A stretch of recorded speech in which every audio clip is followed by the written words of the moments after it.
So, what up guys, good morning. Meron tayo dito ang RS200 version 1. Abay si sir na ang full PMS package natin. Yeah. So, update ko kayo. So, una natin gagawin dito. Siyempre, drain natin ng langis. So, yun lang guys. Dito kayo.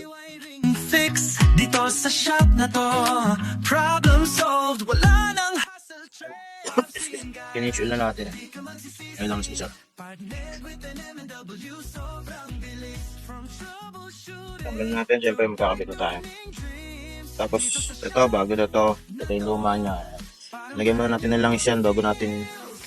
Yan, mag-change tayo guys. Siyempre, adnock number 1. Yan, bali guys, update ko kayo. Yung customer natin na ito, RS200, nakag-avail ng full PMS package, sinama na din niya yung throttle body cleaning. Kung mapapansin nyo, ayun yung kanyang throttle body. Dumi na. Lilinisin.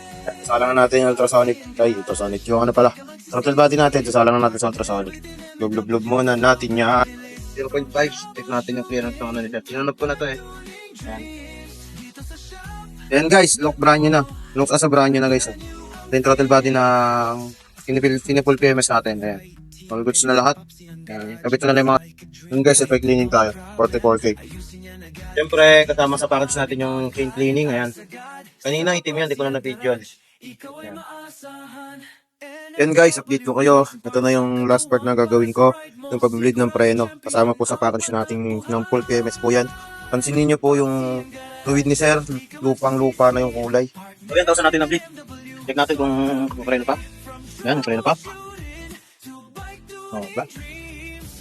Alright. Kasi yung harapan na putik na putik, ayan. Kita-kita nyo na yung fluid, malinaw na. Sasara lang natin yan. Tapos, bubuhay na natin yung kahan nito. So, punasan. Then, ayos na. Dito kayo mamaya pag nabuo ng unit. Yun lang. Peace out. Ayan, tapos na natin yung unit na pinul PMS natin. Linis natin yung throttle body. Ayan. Bali, pinag ko muna siya dito kasi baka bukas pa daw siya kunin ng ating customer.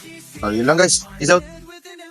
Sobrang bilis. From troubleshooting to bike tuning dreams. Dito sa shop na to.